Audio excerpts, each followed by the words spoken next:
going on, everyone? It's Bales and welcome back to another video on the channel. Today we're going to be going through my must-have players for AFL Fantasy 2023. But before we do, this video is brought to you by AFL Fantasy Fanatics. Me and Tim Guest, we do a live Twitter space every Sunday night after the final game at 4:30 p.m. Australian Western Standard Time and 7:30 p.m. Australian Eastern Daylight Time. We review each round, we get some coaches on to help us do exactly that, and then it's available as a podcast shortly after, wherever you get your podcast. So just search up AFL Fantasy Fanatics on Apple or Spotify, and make sure you leave us a review and rating. It's always very much appreciated. But yes, I'll be going through my must-have players on this video. I'll also be discussing a few players that have got high ownership, why I may not be as keen as some others, or why they are good picks, but they're not must-have. So every player over 20% owned, I'll discuss in this video. And also, make sure you subscribe to the channel if you haven't already. Bottom right-hand corner, it's only 2 clicks, and it really does help the channel out. We're on our road to 1,000 subscribers, so if you can help me reach that goal, that would be very much appreciated. Also, like the video if you're enjoying the content, and turn notifications on so you don't miss when I go live or upload content in the future. So, without further ado, let's get into my must-have players for AFL Fantasy 2023. Alright then guys, let's get stuck into my must-have players in AFL Fantasy 2023. So, I talked about a few of these guys in the last video in the rookies, so I'm not going to go too much in depth with some of these players, but I will be going over a few of them. So, first player I think that you must start with in defence is the most expensive defender in Sam Doherty. So, you're probably going to be thinking he's not a must-have because he's so expensive, but the reason I think that he's personally a must-have is because we saw what he did last year.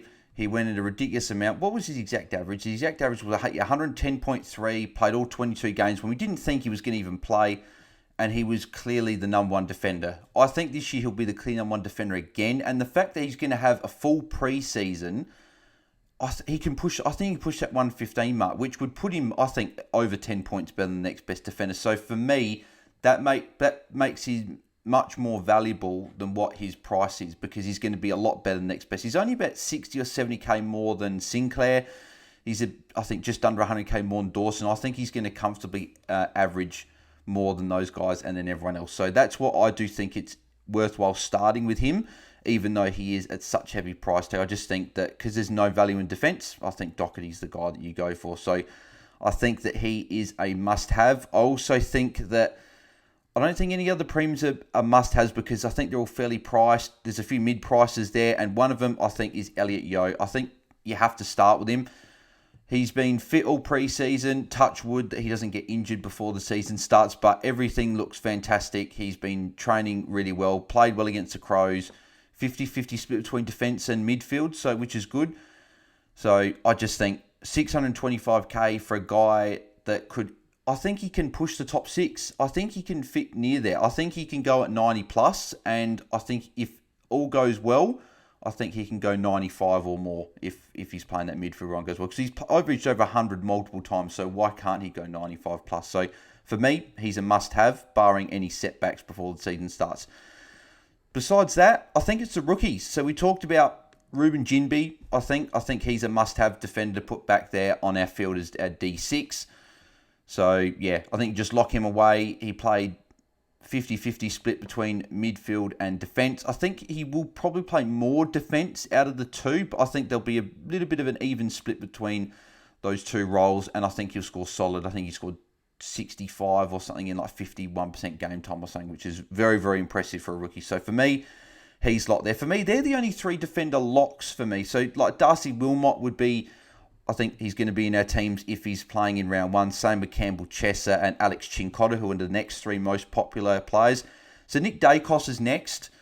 I don't think he's a must-have. I'm personally fading him at the moment just because he can cop attention, and I didn't like what I saw. And I know that he may not cop attention in the first few weeks, but in his first 4 matchups, he's actually got 4 difficult games to start the year. So Geelong, Port Adelaide, Richmond, and Brisbane. I think they're all tough games for Dacos, start with, especially Geelong and Port Adelaide. They have been restrictive, and especially Port Adelaide to defenders. Richmond can be also a bit stingy in terms of conceding points on the day as well, and also Brisbane at the Gabba, and then St Kilda he could get tagged by Winhager or something like that, which is probably likely. So for me, that's why I'm fading him. I just don't like his first 5 matchups. If it was easier, I can understand. But then again, I can understand why people start with him as well, because I think he could also have some good games regardless of those bad matchups. Because if he doesn't get attention, he can still rack up. Charlie Constable, I think if he's named, I think we do pick him as well. I think he's a good pick there. And then Jordan Dawson as well is the other one over 20%. So, and he's not value, but I think he's priced at what he'll do. So he's not a bad starting option, but for me, not a must-have player. Moving over to the midfield. So I would love to sit here and say Rory Laird's a must-have, right? But he's not. It's different with Doherty, where he's going to be over, I think, 10 points clear of the next best defender. Rory Laird might not be. Even if he goes 120 plus, we could still have midfielders go 115 plus. So I'm not going to sit here and say Roy Laird's a must-have as much as I would love to sit here and say, because he's a must-have for me. But yeah, I think you can save cash and use it elsewhere. But I'm starting Roy Laird personally, and I think people should as well. But the less people that start with him, the more unique he is, and the better pick hopefully he'll be for me and the other people that start him. So, but if you want him, go and grab him. In terms of midfield, I don't think there's any premium or upper echelon midfielders I'd say are must-haves, because I think that they all present some value, but they also could crash them in. So like Jack McRae, for example. So he presents value, priced at 103.4. He could go 110, 115 plus, but there's just that risk of him being pushed out maybe to a wing or half forward. So for me, that doesn't mean that he is a must-have. So I don't think there's any guys in that price bracket. Even if you're moving down to the mid prices, like your Tom Greens, I don't think it's a must-have. There's question marks over him that he could potentially not get enough marks and tackles to get those big scores, but he still presents some value, but maybe not necessarily must-have. And then if you go down a bit further, like Dom Sheed is a good pick, but he's not a must-have. James Warple, good pick, not a must-have. And even Finn Callahan is a good pick, not a must-have. So I think that the must-haves are actually in the rookies, funny enough. So I spoke about him yesterday. Will Ashcroft, he's the most selected player in fantasy for a reason. What was that? I think it was like over 60%. What was that? Nearly 63%. You just need to have him. He 97 against Geelong, the practice game, looked fantastic, and yeah, I think an 80 plus average is definitely on the cards for him this year. So definitely put him into your sides. I think Cam Mackenzie's another must-have to put him on your field, I think. Looked very, very good against Collingwood in the practice game. 92 points in his first real hit out for Hawthorn. Again, his scoring may be a little bit up and down because of Hawthorn struggling this year, but I just think that he has shown that he has got a ceiling and he can get the ball, and he's had some solid junior numbers, so I'd be putting him on field, and I'd say he's a must-have on field. I think Will Phillips is a must-have, but he's a little bit different to Mackenzie. I think you can play him at M9 and you don't have to have him on field.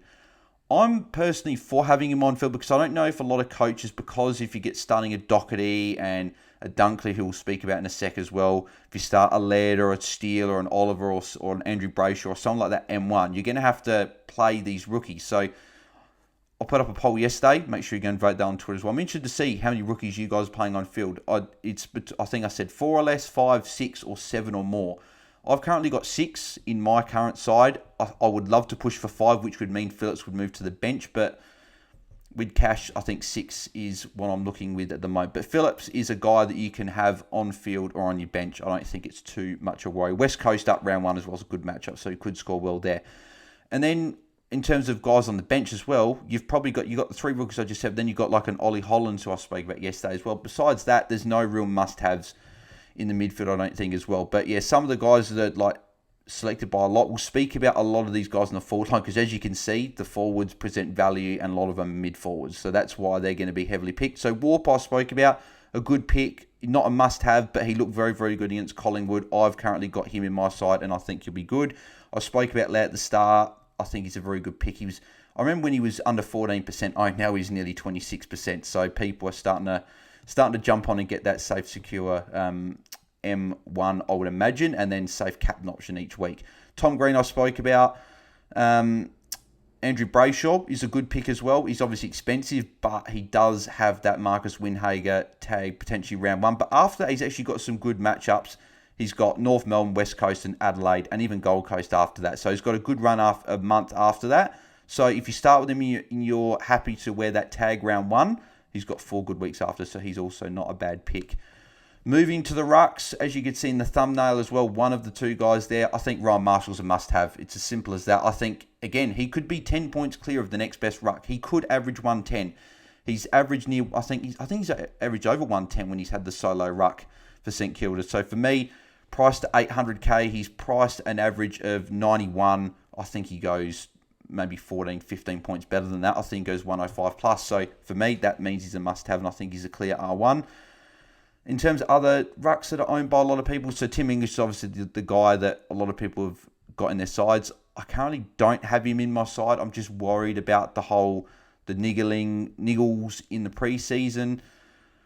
That puts me off, and he's so highly priced, and he's got an incredibly tough run to start the year as well. So obviously having Gawn and Grundy round 1, Marshall round 2, McInerney round 3, and then Curvis and Soldo round 4. Lysett round 5 is not too bad, and then Darcy and Jackson round 6. For me, that's a very hard matchup. I'd rather wait on him for him to drop cash, but then the bad thing about this is there's no real value ruck presenting a lot of value. So it is tough. That's why I wanted Darcy Cameron to be the guy. If Cox isn't named round 1, I think a lot of people will jump on Darcy Cameron, but I'm not sure that'll be the case. And then Samson Ryan's obviously just on a lot of people's benches. So, but then you got like Sean Darcy and Jared Witts, Riley O'Brien, Max Gawn, Brody Grundy. All these guys are just sort of throw a blanket over them. You don't know who's going to be the R2, so none of them for me are must-haves.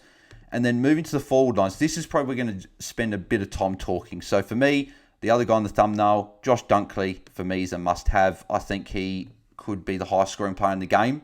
He's going to be right up there, I think, with Len. And I think if he's just playing solo midfielder, I think that, and he didn't have forward status, I think he would be a top 4 mid, I think, already. So as a forward, I think he could be 10 points clear of the next best midfielder, depending on a few guys that we'll speak about here. But I think that he is a must-have. I think Tim Taranto's a must-have as well. After watching him in the pre-season, he scored a 121 against Melbourne. He's won all the time trials. He hasn't put a foot wrong in pre-season. He's playing purely midfield, which is what we wanted to see him at GOS. But he never really got a good crack at it besides that one year. I think it was 2019 when they made the grand final. That was the only real year that he got a real crack at being a full-time mid. Since then, he's been splitting his time sort of forward and midfield. Now going to Richmond, full-time midfield, I expect him to go 105 plus. And being priced at, I think it's about 95 and 95.5. I think he goes 10 points better than that, and that means he's underpriced and good value. Rosie, he's on the... I'll put him in for must-have, but he's on the brink of a must-have. I think that he presents very good value. I think he goes 100, which means he's 12 points underpriced. So essentially that means he's a must-have, I think. So, but I think he's I think that Dunkley and Taranto are the two must-haves. Rosie's just behind those guys, and I'm not sure he is a must-have like the other two, but I think that it is a good idea to start with him.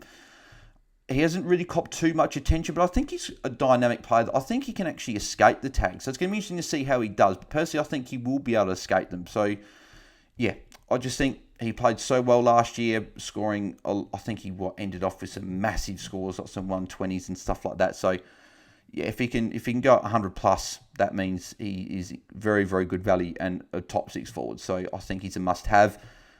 I think Errol Goulden's a must-have as well. I really do think Errol Goulden is a must-have now. Priced at 83, scored 177 in the practice game with 45 disposals. Ridiculous. What did he have? Like 5 marks, 6 tackles or something? Or the other way around, 6 marks, 5 tackles and kicks, 3 goals or whatever? It's absolutely bonkers. So I think he goes 95 plus, and if he's got that midfield row, he's going to go 100 plus. Obviously, the one sort of flag to be raised there is that Mills and Papley did not play in the preseason game, so they're probably going to get some midfield time. But I don't think they're going to say, Goulden, see you later, we're only going to give you 10, 15% CBAs. I think he's earned himself now minimum 35, 40% CBAs, and if he was averaging 95 in the last 6, I think it was, the last 5 last year, and that was only with, I think, 10% CBAs. So if he's getting 40% or more, or even 50%, he's going to go 95 plus, I think. So for me, I think he's a must-have as well, because I think he's close, if not in the top 6 forwards. I think when you look at the other guys there, so Cogs here, over 20%. I think, unfortunately, he's, as people see, he's like the whipping boy of the forwards at the moment. So we're starting these other 4 guys, and Cogs is the guy being left out. I think Cogs is very close to a must-start. He's not a must-start because he's priced at 98. And I think if he does go 105, it's still good value, but it's not the same value compared to these other 4. So if you're going to cull one, I think Cornelio is the guy you cull. But if you can, I'd start all 5 personally. I think I've currently got all 5 in my side, but I think if I have to get rid of one, it will be Cornelio, unfortunately. But yeah, he's a very good pick. Then going down into like your mid prices, like your Toby McLean's was probably a must-have. But after watching him in the preseason game, I don't think he is anymore. I think that a lot of coaches are actually fading him, and I don't think I currently have him on my side either. So yeah, I wouldn't say he's a must-have. And then obviously we talked about Harry Sheezel yesterday. I think he's a must-have. I think even if he's playing forward, North Melbourne have shown the ability to throw him back in defence or up on a wing to get involved. And I think he'll score solid for a rookie. So I think he's a must-have. And then I don't think Philippu's a must-have. I think that he's a good player to start with. Maybe as an F7 on your bench, but not must-have for me. Then you've got some rookies. I think your Alan Davies, Luke Pedler, and Fergus Green are probably the 3 that, if they play, I think you pick them. But I wouldn't say they're like must-haves, but I would be picking. I've currently got all 3 in my side. I think I've got Davey on my midfield bench because I just don't think we're going to get these midfield rookies to come through. So I think I've paid up for Hollands, and then I've got Davey on my bench. So that's what I've got at the moment. And then James Cheetahs won't play, I don't think, for Gold Coast. So yeah, I wouldn't be picking him. So there you have it. They're the must-have players, in my opinion, from what I think. Let me know who your must-have players are in the comments below. If I haven't mentioned anyone, tell me why you are picking them. And then if you've got any other questions as well relating to any players, combos, who you want to start with, anything, leave them in the comments below. Make sure you subscribe to the channel. As I said, 1,000 subscribers is the goal. If you can help me reach that, it'd be very much appreciated. Appreciate all the support that you guys have shown over the pre-season so far. Leave a like on the video if you enjoyed the video, and then turn notifications on so you miss when I go live or upload in the future. All social media links in the description below. Hit me up on Twitter or Instagram or wherever if you've got questions there. But yeah, pretty much hit me up wherever. So 6 days. We're very, very close. So we're itching. I cannot wait to get this season underway. So thank you guys very much for watching, and I'll see you guys on the Twitter space with Tim Guest on AFL Fantasy Fanatics on Sunday. So make sure you guys go and tune in to that one. So I'm out. Cheers.